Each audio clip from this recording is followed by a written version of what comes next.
Básicamente yo llevo más de una década dedicado al tema educativo y me vinculé al tema educativo particularmente a los temas de docencia e investigación porque estoy convencido de que el mejor vehículo para las transformaciones que requieren las problemáticas que se viven en nuestra sociedad y en muchas otras es a través de la educación.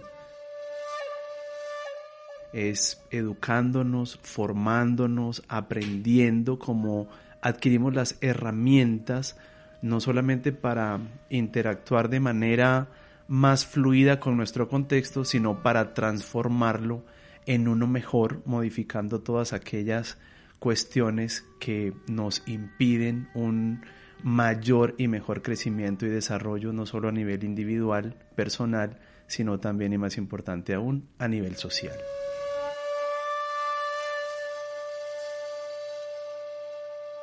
Esta es una serie de podcast producida por la Cruz Roja Colombiana, Seccional Antioquia, financiada por la Cruz Roja Colombiana. Este contenido de audio tiene como objetivo la construcción de conocimiento, movilizados por el aprendizaje y para la reflexión. El contenido es de libre distribución y no representa una posición de la Cruz Roja Colombiana, sino la postura académica e investigativa de quienes participaron en esta serie. Desde los principios de la institución no tomamos parte, somos neutrales e imparciales.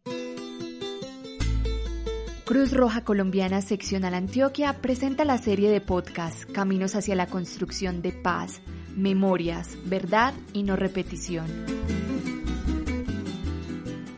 En este episodio de la serie de podcast Caminos hacia la construcción de paz, memorias, verdad y no repetición, conoceremos las similitudes y diferencias entre los derechos humanos y el derecho internacional humanitario.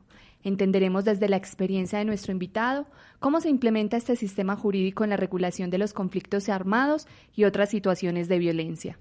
Para esta reflexión nos acompaña José Yesid Carrillo Cantillo, comunicador social, periodista de la Universidad de Antioquia, especialista en gestión empresarial de la Universidad Nacional y en Derechos Humanos y Derecho Internacional Humanitario de la Universidad Externado de Colombia. Magíster en Estudios Políticos de la Universidad Pontificia Bolivariana y doctorando en Estudios Políticos y Jurídicos de esa misma universidad. Docente de cátedra en Derechos Humanos y Derecho Internacional Humanitario en la Universidad de Antioquia y en la Universidad Pontificia Bolivariana. Desde hace 11 años trabaja para el Comité Internacional de la Cruz Roja, dedicado a temas como la promoción del derecho internacional humanitario y la mitigación del riesgo por la presencia de artefactos explosivos y con intereses académicos por los temas relacionados con los derechos de las víctimas, en especial el derecho a la verdad y la paz y resolución de conflictos, con particular énfasis en la participación de la sociedad civil en los procesos de paz. Y quien les habla, Carmen Juliet Quintero Hoyos, comunicadora de la Cruz Roja Colombiana, Seccional Antioquia.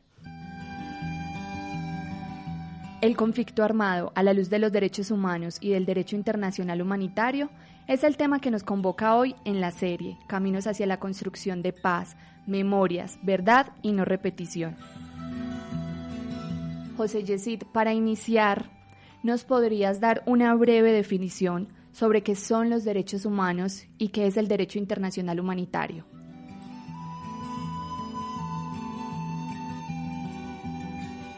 Mira, es una pregunta bastante interesante y muy importante porque antes de definírtelo, te voy a compartir como dos anécdotas que nos ubican en la relevancia de ese asunto. Una organización que se llama Unidos por los Derechos Humanos está en su fase de producción de un video documental sobre el tema de los derechos humanos. Esta organización tiene múltiples sedes alrededor del mundo y sale a la calle a preguntarle a las personas ¿qué son los derechos humanos? Japón, Italia, México, Estados Unidos, Suecia, Argelia, Siria, diferentes contextos, diferentes culturas, diferentes idiomas, y esa era la pregunta, ¿qué son los derechos humanos? La reacción inicial de las personas era, buena pregunta, nunca lo había pensado, es una pregunta difícil. Damos por sentado de que ahí están, pero realmente nunca me lo había preguntado, no lo sé, discúlpeme, lo siento, baches, silencios. Y en esa secuencia final del video no puedes encontrar una definición concreta. De hecho, la última entrevistada de ese Voz Pop dice, es una pregunta tan difícil que si usted le pregunta a 20 personas, va a obtener 20 respuestas diferentes. Otra historia. En 2019 se cumplieron los 70 años de los convenios de Ginebra, la piedra angular del derecho internacional humanitario. En Ginebra, la ciudad donde se firmaron los convenios, también para un video promocional acerca de esta conmemoración, el Comité Internacional de la Cruz Roja sale a la calle en Ginebra. Una pregunta para el público. ¿Qué son los convenios de Ginebra? Y se obtienen respuestas similares a las que te acabo de compartir con respecto al tema ¿qué son los derechos humanos? Sí, he escuchado, sí, tienen que ver con Ginebra, son muy importantes, en estos días está muy de moda, veo pasacalles, veo avisos promocionales, pero realmente no lo sé. Y hay una señora que contesta, vivo hace más de 15 años en Ginebra, he visto los estandartes que están colocando en diferentes partes de la ciudad con motivo de la conmemoración, pero realmente no sé qué son. Esas dos historias para introducirnos en que a pesar de que son cuestiones que escuchamos muy frecuentemente, son de aquellas preguntas que uno considera que son de fácil solución hasta que se lo preguntan. Entonces, para que comencemos como a poner una base común de entendimiento, cuando hablamos de derechos humanos y cuando hablamos de derecho internacional humanitario, estamos hablando de normas, estamos hablando de reglas, estamos hablando de un conjunto jurídico que tienen un propósito. Ese propósito no es otro que el de proteger a las personas, que el de salvaguardar su integridad, su vida, su salud, garantizar su bienestar. Pero aún esa noción intuitiva, inicial, escapa a la comprensión de la gran mayoría de las personas. Entonces, el primer punto de partida es que cuando hablamos de derechos humanos y de derecho internacional humanitario, estamos hablando de un conjunto de normas cuyo propósito es la protección y la salvaguarda de la persona humana. Es importante que retomar la noción de norma, porque la noción de norma nos remite a una construcción social, a un acuerdo colectivo que ha tomado siglos en su desarrollo. Para el caso del derecho internacional humanitario, el derecho internacional de los derechos humanos es un poco más novel, pero llevamos décadas construyendo ese acuerdo, ese consenso colectivo con respecto a que existen una serie de normas, una serie de reglas que nos permiten regularnos en el sentido primario del propósito de estos dos ordenamientos jurídicos, que es el de la protección y la salvaguarda de las personas. José Yesid, si bien ya nos diste con claridad cuál es ese punto donde se une los derechos humanos y el derecho internacional humanitario, ¿podríamos ahondar un poquito en cuáles son como esas diferencias de estos sistemas jurídicos? Sí, claro. Ya hemos hablado desde el propósito y la concepción de ambos ordenamientos en que confluyen, se identifican, son similares en cuanto a la protección de la persona humana dentro de su núcleo misional. Diferencias también hay varias. Los derechos humanos y el derecho internacional humanitario, si bien son complementarios, tienen diferencias fundamentalmente en lo relativo a la aplicación. Ambos ordenamientos jurídicos nos hablan de la obligatoriedad de los estados de adoptar medidas legislativas al interior para promoverlos, para salvaguardarlos, para sancionar a quienes los infrinjan y los violen, pero fundamentalmente la diferencia tiene que ver con cuándo se aplican. Entonces, el derecho internacional humanitario es un conjunto de normas que tienen un ámbito de aplicación limitado, y ese limitado se refiere a una única situación. Esa situación se llama conflicto armado.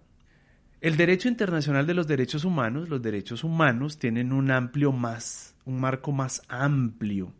Se aplican no solamente en situaciones de conflicto armado, sino en cualquier otra situación.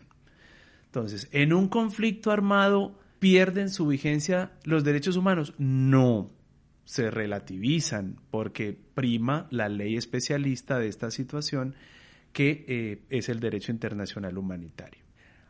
También hay una diferencia fundamental en la aplicación, y es que los derechos humanos pueden ser limitados, pueden ser restringidos en ciertas situaciones de emergencia. Ahora tenemos un caso emblemático, y es la situación de emergencia ocasionada por la pandemia del COVID-19. Durante esta pandemia hemos visto restringido un derecho humano, el derecho a la libre circulación. Entonces, en virtud de un decreto, nos mandan a todos para la casa a someternos a un autoaislamiento preventivo para disminuir los riesgos del contagio por el COVID. Es decir, nos han restringido un derecho humano. Y eso se puede hacer en situaciones de emergencia. Los estados tienen esa facultad. El derecho internacional humanitario no puede ser suspendido ni restringido precisamente porque es un derecho excepcional. Tan excepcional que solo se aplica en conflictos armados, y tan excepcional que una vez que se estipula la situación de conflicto armado, ninguna de las disposiciones que allí se aplican pueden ser restringidas. Esa es otra diferencia fundamental que hay entre ambos ordenamientos.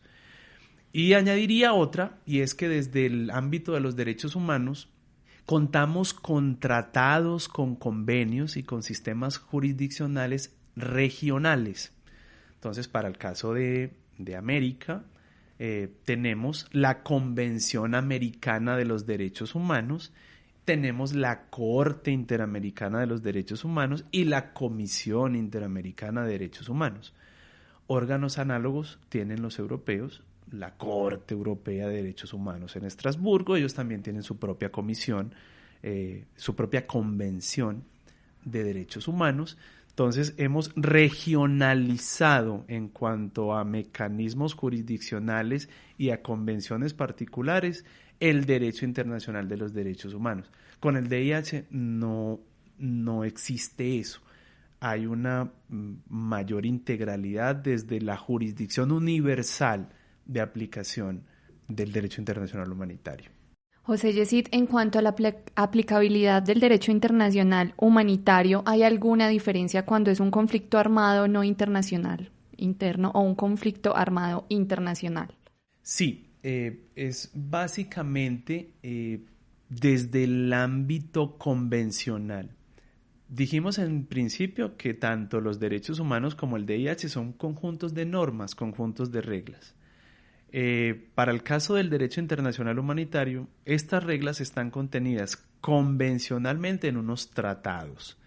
Los más famosos de ellos son los 4 convenios de Ginebra de 1949 y sus 2 protocolos adicionales de 1977.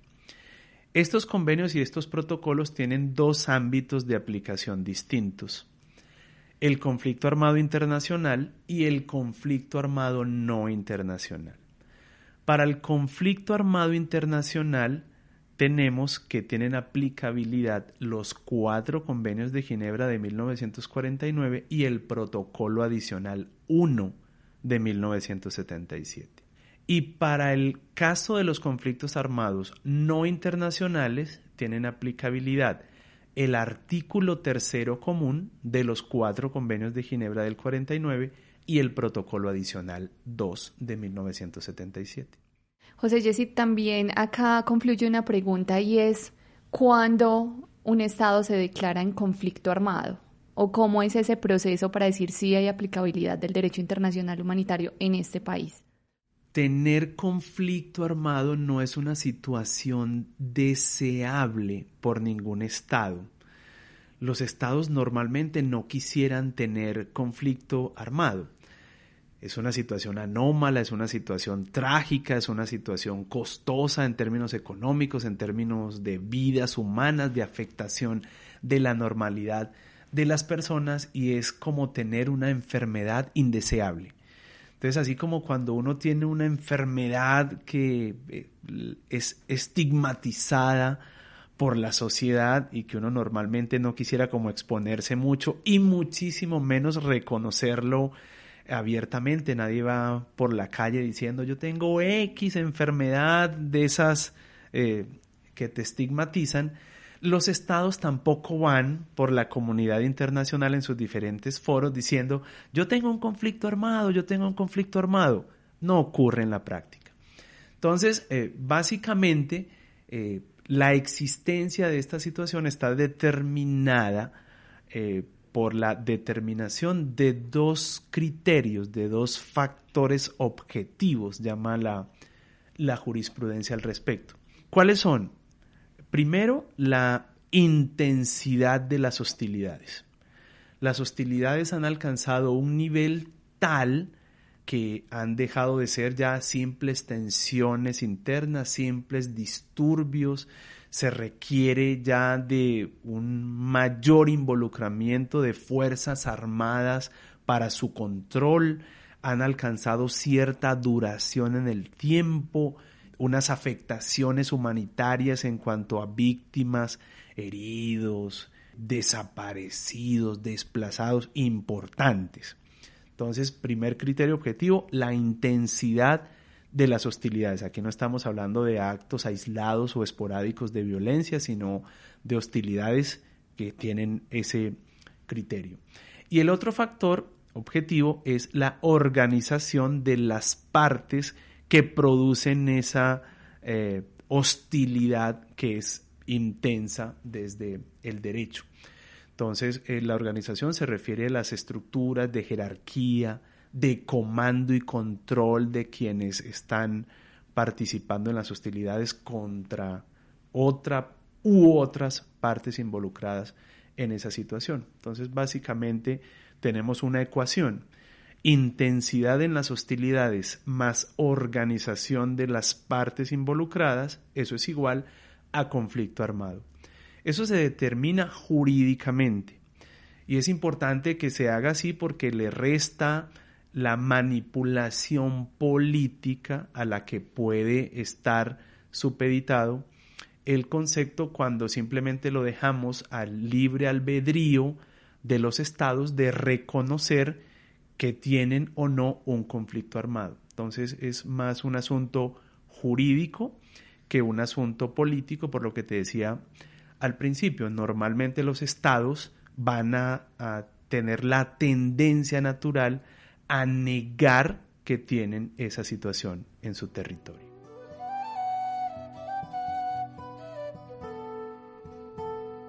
José Yesid, hablemos sobre esos retos para la aplicación de los derechos humanos y del derecho internacional humanitario, teniendo en cuenta que con el conflicto armado también confluyen otras dinámicas y otras situaciones de violencia.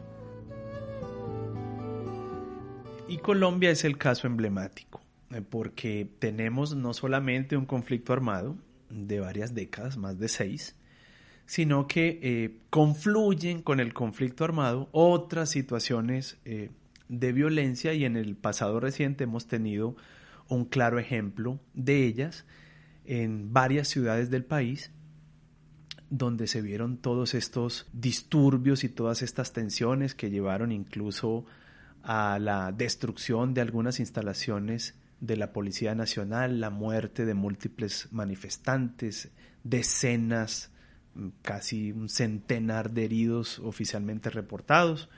Entonces nos ponen en la complejidad de la situación colombiana, donde tenemos la coexistencia tanto de un conflicto armado no internacional como de situaciones de alteración del orden público con altos niveles de violencia, como las que recientemente tuvimos. Las complejidades del caso colombiano tienen como las siguientes aristas. La primera es para nuestras Fuerzas Armadas y nuestras fuerzas policiales, que tienen que dirigir sus esfuerzos a controlar ambas situaciones, tanto el conflicto como las alteraciones del orden público con altos niveles de violencia como las que vivimos recientemente. Allí la primera confusión es cuál es el marco jurídico que yo aplico cuando voy a combatir a un grupo armado en el marco del conflicto armado y cuál es el marco normativo que yo aplico cuando me envían a controlar un disturbio con altos niveles de violencia donde hay una turba exacerbada que atenta contra bienes públicos, contra instalaciones policiales, dentro de las cuales se dice que hay miembros de grupos armados participando en ese tipo de revueltas. Entonces, ¿yo qué aplico ahí? ¿El derecho internacional humanitario o el derecho internacional de los derechos humanos? Hay otra complejidad para nuestros operadores judiciales. Entonces, ¿bajo qué ámbito se establecen los procesos disciplinarios de quienes eventualmente pudieron haber cometido abusos dentro del control de estas situaciones? ¿Qué hace un procurador? ¿Aplica el derecho internacional humanitario? ¿Aplica el derecho internacional de los derechos humanos? ¿Qué hacen los fiscales? ¿Y qué hacen los jueces? ¿Cuál es el marco normativo que aplica a los manifestantes, a los miembros de la fuerza pública que hayan podido cometer algún tipo de falta disciplinaria o penal en medio de esas situaciones? Pero también hay confusión por parte de los medios de comunicación que nos dan cuenta de esos episodios. Entonces, ¿desde qué óptica se cubren? ¿Dónde se pierde la línea del conflicto armado y de las otras situaciones que no caben dentro de la órbita del derecho internacional humanitario? Entonces, ¿cuáles son las herramientas que tiene el comunicador periodista para determinar que está dentro de una situación o que está dentro de la otra? Y eso consecuentemente también produce, obviamente, confusión y muchas veces desinformación y malinformación por parte de la ciudadanía.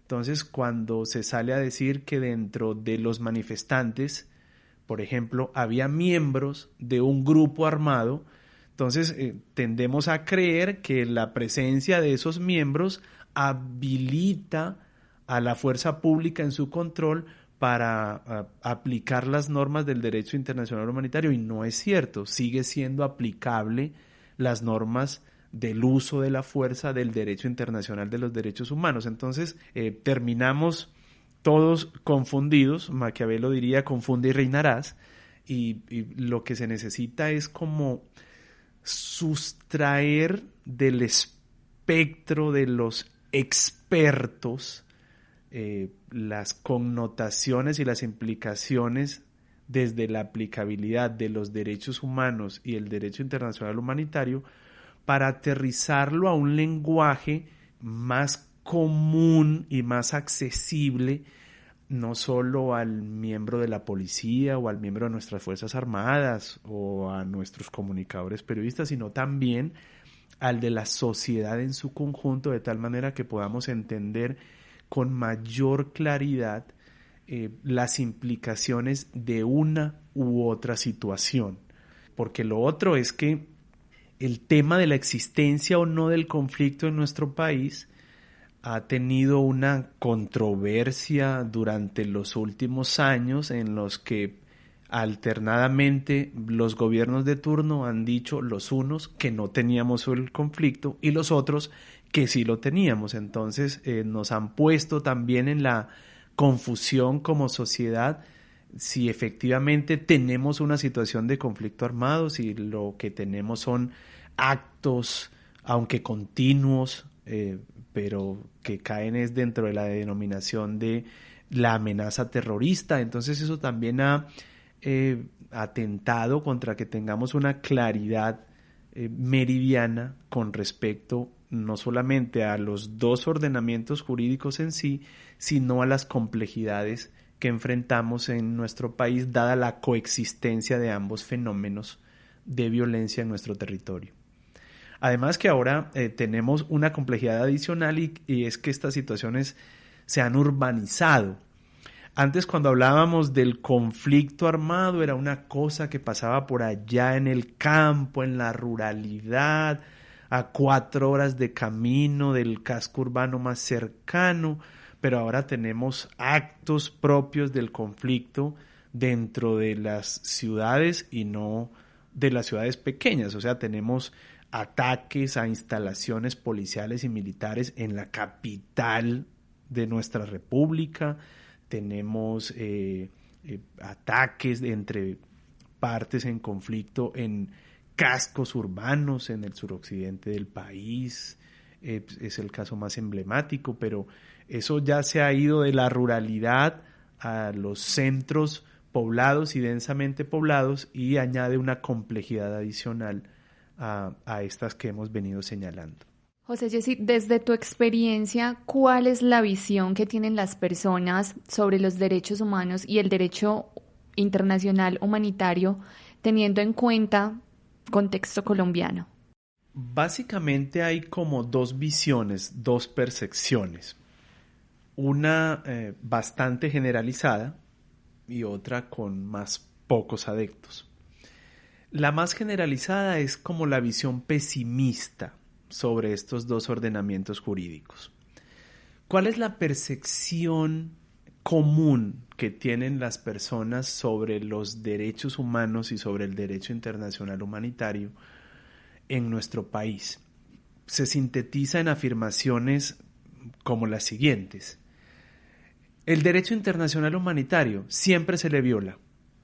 En Colombia tenemos más de 9 millones de personas en el registro único de víctimas, que son la clara expresión de que en nuestro conflicto armado todas las partes se han pasado el derecho internacional humanitario por la faja.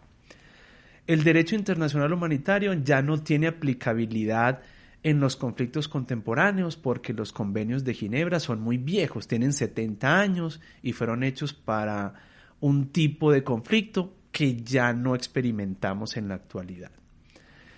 Las partes en el conflicto además dicen, yo por qué tengo la obligación de cumplir con el derecho internacional humanitario si mi contraparte no lo cumple. Entonces, esas son como las percepciones desde el derecho internacional humanitario. Ahora vamos a los derechos humanos, es muy similar. Entonces las personas dicen derechos humanos, pero si existe el derecho humano a la alimentación y al día en el mundo, según el Programa Mundial de Alimentos, mueren cerca de 21,000 personas de hambre. Existe el derecho a la educación, pero en el mundo hay casi 1,000 millones de personas que no saben ni leer ni escribir. Los derechos humanos consagran la prohibición de la esclavitud, pero aún hoy en pleno siglo XXI hay cerca de 27 millones de personas que viven en esa condición.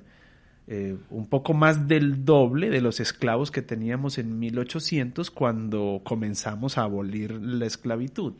Y esa percepción está obviamente claramente marcada por los discursos a los que se ve expuesto el público en general. Cuando digo discursos, no estoy hablando de los discursos de los políticos, estoy hablando de las noticias de los medios de comunicación, estoy hablando de los informes que publican organizaciones de derechos humanos que normalmente puntualizan en las violaciones, en las infracciones. Desde los medios de comunicación eso es muy entendible porque esa es la noticia, la violación, la infracción, no tanto el cumplimiento. Y desde nuestros líderes políticos, nuestros representantes de las Fuerzas Armadas Estatales, nuestras fuerzas de policía, pues hay un componente político dentro de sus pronunciamientos. la opinión pública escapa a esa comprensión y se queda con la parte negativa y se forma todo un modelo mental con base en eso, que es ese modelo que te digo pesimista, esa visión pesimista. Y esa visión pesimista se traduce en: eso es muy bonito en la teoría, pero eso no sirve para nada. Y la prueba está en que nosotros aguantamos hambre y hay un derecho a la alimentación, y mis hijos no tienen cómo ir a estudiar y hay un derecho a la educación, y hay un derecho a la paz, pero tampoco hay paz, y hay un derecho a la verdad, pero las víctimas tampoco tienen acceso al derecho a la verdad, y bueno, y el largo el set, etcétera, que hay sobre eso. Esa es la visión como más generalizada. Existe una visión, una percepción que yo denomino como la visión optimista. Y esa visión optimista es como la contraria a esta que acabamos de enunciar. Y es muy importante, de hecho, porque si hacemos un círculo vicioso de la visión pesimista, terminamos por desvirtuar la aplicabilidad, la utilidad, la pertinencia, la relevancia tanto de los derechos humanos como del derecho internacional humanitario, y creamos un entorno en el que las propias violaciones y las infracciones se naturalizan y ya se convierten en paisaje. Ya nadie se escandalizaría de una violación de derechos humanos o de una infracción, y lo que hacemos es propiciar un entorno que desprotege a las personas. Esta visión optimista, sin desconocer, no es una visión inocente ni ignorante, sin desconocer que efectivamente hay violaciones contra los derechos humanos, que hay infracciones contra el derecho internacional humanitario, reivindica la pertinencia, la importancia, la relevancia que tienen estos dos ordenamientos jurídicos que siguen teniendo en la realidad colombiana como propiciadores de un entorno protector hacia las personas, hacia las víctimas de nuestro conflicto armado y hacia las personas en general que pueden ver en momentos determinados vulnerados sus derechos. Entonces, aquí básicamente desde esta visión no vemos el vaso medio vacío, sino que vemos el vaso medio lleno, en el sentido de decir, sí, hay infracciones, sí, hay violaciones, pero es importante que sigamos reivindicando la aplicabilidad y la pertinencia tanto de los derechos humanos como del derecho internacional humanitario, porque esto favorece un entorno protector para las personas, porque esto favorece una mayor y mejor comprensión de quienes participan en las situaciones de violencia, de quienes tienen que sancionar las conductas que pueden constituirse en violaciones o infracciones, y porque esto sigue manteniendo en el imaginario colectivo que hay conductas que, a pesar de que puedan ser recurrentes y frecuentes en el tiempo, son inaceptables, son inadmisibles, no las vuelve paisaje. Entonces, mientras tengamos ese claro límite de decir, en una situación de conflicto armado es inadmisible el reclutamiento de menores, es inadmisible la violencia sexual, es inadmisible desaparecer forzadamente a una persona, es inadmisible atacar a personas civiles que no están participando de las hostilidades, es inadmisible desplazarlas, es inadmisible atacar sus bienes. Y mientras mantengamos, así como lo hacemos en el conflicto armado, en el tema de las tensiones, de los disturbios, de las otras situaciones que no alcanzan el umbral de aplicación del DIH, que sigamos manteniendo el reflejo de decir, es inadmisible que se haga un uso excesivo de la fuerza que provoque incluso la muerte de manifestantes. eso nos mantiene como dentro del límite de la civilidad, porque precisamente estos dos ordenamientos jurídicos en el fondo lo que tratan es de sustraernos de la barbarie. O sea, si caemos en el juego y en la realidad del todo vale, de no hay reglas, de no hay límites, vamos camino a la mutua destrucción como sociedad. Entonces, desde esta visión optimista, es importante mantener como ese discurso y tratar de llamar la atención siempre sobre la pertinencia, sobre la importancia que estos dos ordenamientos jurídicos mantienen en nuestra época contemporánea. Y allí es importante también hacer notar que como hay violaciones e infracciones, también hay avances. O sea, tenemos una realidad hoy que no es la misma de hace 2 o 3 décadas. Por ejemplo, en la década de los 90, antes de que la comunidad internacional se pusiera de acuerdo en aprobar el Tratado de Ottawa, que prohibió la utilización de las minas antipersonal, teníamos un promedio de víctimas anuales en el mundo de unas 20,000 víctimas. Hoy, en el mundo se presentan cerca de 3,000. Siguen siendo muchísimas, pero 3,000 no son 20,000.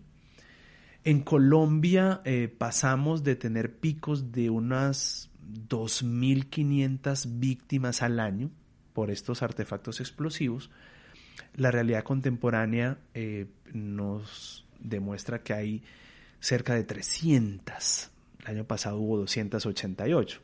288 no son 2,500, siguen siendo muchísimas, pero la situación es distinta.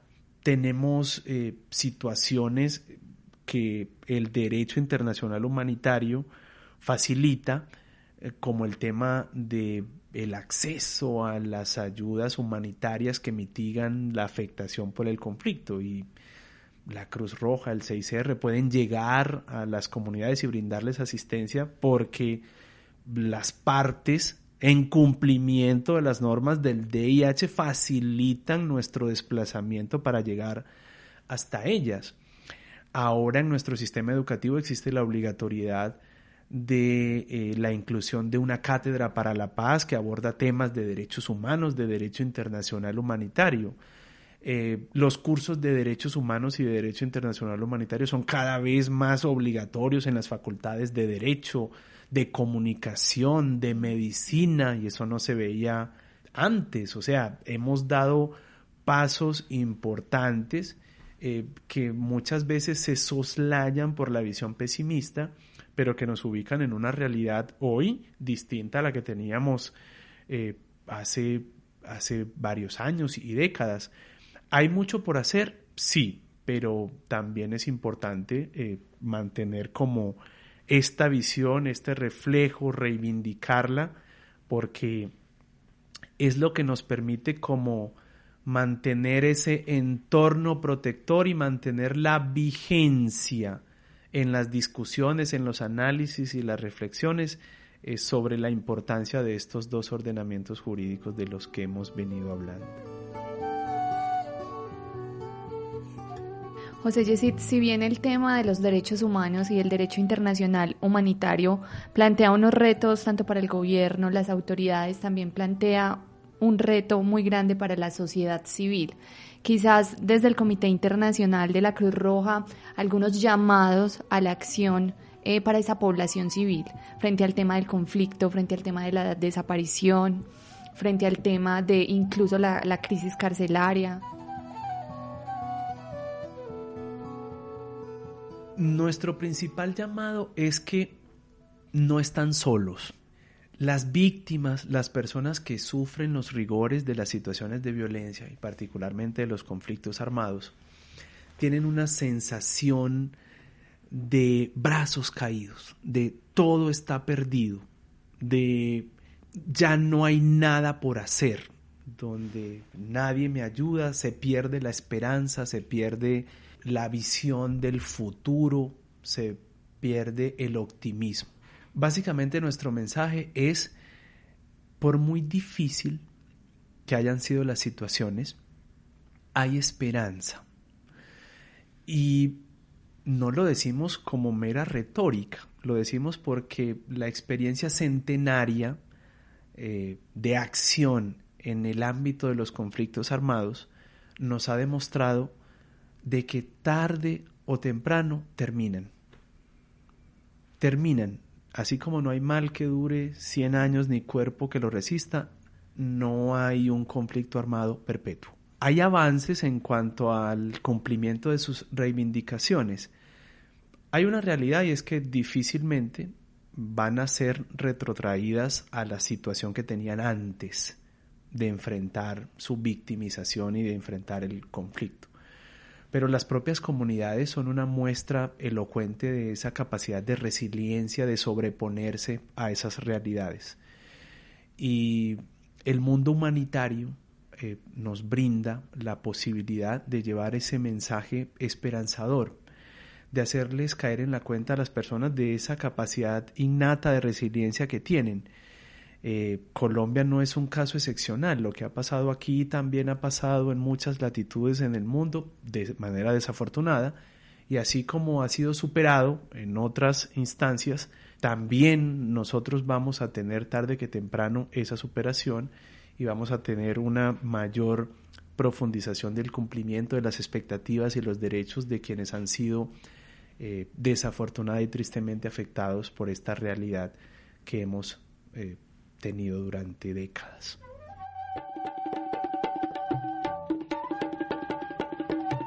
José Jessy, teniendo en cuenta que este podcast lo escucharán diferentes personas, nos gustaría cerrar con una reflexión que nos invite como sociedad a comprometernos con la construcción de paz en el país. ¿Cuál es el aporte a esa construcción de paz que podemos brindar? La reflexión con la que me gustaría terminar es que muchas veces estamos esperando a que esos aportes lleguen de otras instancias distintas a la mía.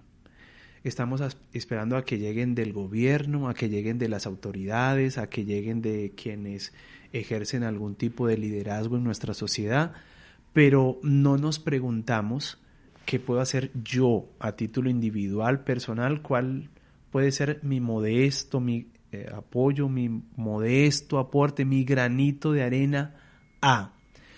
Yo creo que si todos a título individual nos hacemos esa pregunta, vamos a encontrar múltiples respuestas de posibilidades, de aportes que podemos hacer a la construcción. Yo te decía al principio que yo veía que el mío era desde la educación, desde la posibilidad de transformar las mentes de quienes después van a transformar con sus acciones la sociedad. Cada uno puede encontrar su propia respuesta y en la sumatoria de los pequeños y modestos aportes es donde puede haber grandes transformaciones en ese propósito de la construcción de la paz. Cruz Roja Colombiana Seccional Antioquia presentó la serie de podcast Caminos hacia la construcción de paz, memorias, verdad y no repetición.